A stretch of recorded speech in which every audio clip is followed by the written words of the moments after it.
ಎಲ್ಲರಿಗೂ ನಮಸ್ಕಾರ. ಪೂಜಲ ಅಡುಗೆ ಮನೆಗೆ ಸ್ವಾಗತ. ಇವತ್ತು ನಾನು ಮಾಡ್ತಿರೋ ರೆಸಿಪಿ ಏನಂದರೆ mango cake with tutti frutti ಹಾಕಿರೋವಂಥದ್ದು.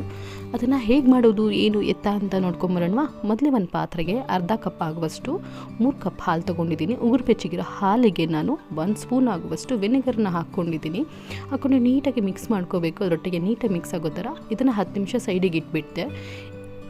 ಇವಾಗ 10 ನಿಮಿಷ ಆದಮೇಲೆ ನಾನು ಅರ್ಧ ಕಪ್ಪಿನಿಂದ 3 ಕಪ್ ಆಗುವಷ್ಟು ಪುಡಿ ಮಾಡಿರೋ ಸಕ್ಕರೆನ ಹಾಕೋತಾ ಇದ್ದೀನಿ. ಅದನ್ನು ಅಷ್ಟೇ 10 ನಿಮಿಷ ನೀಟಾಗಿ ಮಿಕ್ಸ್ ಮಾಡಬೇಕು. ಸಕ್ಕರೆ ಎಲ್ಲ ಹಾಲೊಟ್ಟಿಗೆ ಕರಗೋ ಹಾಗೆ ನೀಟಾಗಿ ಮಿಕ್ಸ್ ಮಾಡ್ಕೋಬೇಕು. ಇವಾಗ ನಾನು ಮ್ಯಾಂಗೋ ಎಸೆನ್ಸ್ ತೊಗೋತಾ ಇದ್ದೀನಿ. ಅದು ವಿತ್ ಕಲರು, ಮ್ಯಾಂಗೋ ಕಲರು.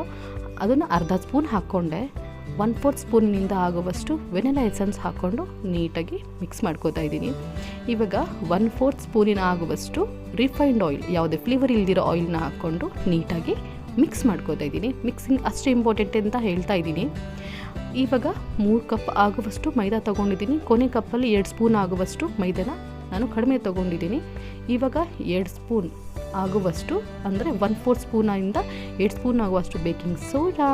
ಇವಾಗ 3 ಸ್ಪೂನಿನಿಂದ ನಾನು ಬೇಕಿಂಗ್ ಪೌಡರ್ನ ಅರ್ಧ ಸ್ಪೂನು ಇಂದ ಬೇಕಿಂಗ್ ಸೋಡಾ ಹಾಕ್ಕೊಂಡೆ. ಇವಾಗ 2 ಸ್ಪೂನ್ ಆಗುವಷ್ಟು ಮಿಲ್ಕ್ ಪೌಡರ್ ಹಾಗೆ ಚುಟಿಕೆಯಷ್ಟು ಉಪ್ಪು ಹಾಕಿ ನೀಟಾಗಿ ಸಣ್ಣಗೆ ಇಟ್ಕೊಂಡಿದ್ದೀನಿ. ಸಣ್ಣಗೆ ಇಟ್ಕೊಳ್ಳೋದು ಅಷ್ಟೇ ಇಂಪಾರ್ಟೆಂಟ್ ಅಂತ ಹೇಳಿದ್ದೀನಿ. ಇದು ಪ್ರತಿಯೊಂದು ನಿಮಗೆ ನಾನು ಲಾಸ್ಟ್ ವಿಡಿಯೋದಲ್ಲಿ ಹೇಳಿದ್ದೀನಿ ಆಗಲೇ. ಇವಾಗ ನನಗೆ 3 ಸ್ಪೂನ್ ಆಗುವಷ್ಟು ಹಾಲು ನನಗೆ ಕಡಿಮೆ ಆಗಿತ್ತು. ಸೊ ಅದನ್ನು ಹಾಕ್ಕೊಂಡು ನೀಟಾಗಿ ಮಿಕ್ಸ್ ಮಾಡ್ಕೋತಾ ಇದ್ದೀನಿ. ಮಿಕ್ಸಿಂಗ್ ಅಷ್ಟೇ ಇಂಪಾರ್ಟೆಂಟ್. ಹಾಗೆ ಇವಾಗ ನಾನು ಕಟ್ ಆ್ಯಂಡ್ ಫೋಲ್ಡ್ ಮೆಥಡಲ್ಲಿ ಸ್ಪ್ಯಾಚುಲದಿಂದ ನೀಟಾಗಿ ಮಿಕ್ಸ್ ಮಾಡ್ಕೋತಾ ಇದ್ದೀನಿ.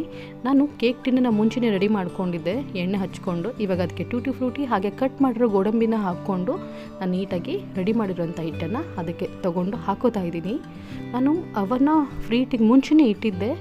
ಸೊ ಅದು ಹೀಟಾಗಿದೆ. ಅದಕ್ಕೆ ಟ್ಯಾಪ್ ಮಾಡಿರೋ ಹಿಟ್ಟನ್ನು ಅದರಲ್ಲಿ ಇಟ್ಬಿಟ್ಟು 40 ನಿಮಿಷ ಕೇಕ್ನ ಬೇಕ್ ಮಾಡೋಕ್ಕೆ ಇಟ್ಬಿಡ್ತಿದ್ದೀನಿ.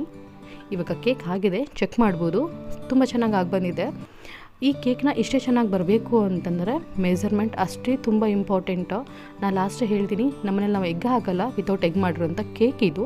ಸೊ ಹಾಗಾಗಿ ಮೆಜರ್ಮೆಂಟ್ಸ್ ಅಷ್ಟೇ ತುಂಬ ಇಂಪಾರ್ಟೆಂಟು. ಲಾಸ್ಟ್ ವಿಡಿಯೋದಲ್ಲಿ ನಾನು ಮೆಜರ್ಮೆಂಟ್ ಹೇಗೆ ತೊಗೊಳ್ಳೋದು, ಸ್ಪೂನ್ಸ್ ಮೆಜರ್ಮೆಂಟ್ಸ್ ಆಗಿರ್ಬೋದು ಅಥವಾ ಕಪ್ ಮೆಜರ್ಮೆಂಟ್ಸ್ ಆಗಿರ್ಬೋದು, ನಾನು ಲಾಸ್ಟ್ ವಿಡಿಯೋದಲ್ಲಿ ಹೇಳಿದ್ದೀನಿ. ಬೇಕು ಅನ್ನೋದನ್ನು ನೀಟಾಗಿ ಚೆಕ್ ಮಾಡಿ ಫುಲ್ ವಿಡಿಯೋ ನೋಡಿದ್ರೆ ಗೊತ್ತಾಗುತ್ತೆ. ಇವಾಗ ನಾನು ಒಂದು ಒದ್ದೆ ಬಟ್ಟೆನ 10 ನಿಮಿಷ ನೀಟಾಗಿ ಮುಚ್ಚಿಡ್ತಾ ಇದ್ದೀನಿ. ಏನಕ್ಕೆ ಮೇಲಿರೋ ಸ್ವಲ್ಪ ರಫ್ ಆಗಿರೋದನ್ನು ಕಡಿಮೆ ಆಗಲಿ ಅಂತ ಅಷ್ಟೇ. ಯಾಕಂದರೆ ಕೇಕೆ ಆಗಲಿ ಯಾವುದೇ ಬ್ರೆಡ್ ಆಗಲಿ ಏನೇ ಮಾಡಿದ್ರೂ ಕೂಡ ನಾವು ಬೇಕಾದಮೇಲೆ ಅದು ಸ್ವಲ್ಪ ತಣ್ಣಗಾಗೋವರೆಗೂ ಹಾಗೆ ಬಿಡಬೇಕು. ಕಟ್ ಮಾಡಲಿಕ್ಕೆ ಹೋದರೆ ಸರಿಯಾಗಿ ಬರಲ್ಲ. ಹಾಗಾಗಿ ಅಷ್ಟೇ ಕಟ್ ಮಾಡಿಡೋದು ಅಂದರೆ 10 ನಿಮಿಷ ಬಿಡಬೇಕು ಕಟ್ ಮಾಡೋಕ್ಕೂ ಮುಂಚೆ. ನೋಡ್ತಾ ಇರ್ಬೋದು ತುಂಬ ಚೆನ್ನಾಗಿ ಕೇಕ್ ಬಂದಿದೆ. ಮುಂದಿನ ವಿಡಿಯೋದೊಂದಿಗೆ ಮತ್ತೆ ಸಿಗ್ತೀನಿ. ನಮಸ್ಕಾರ.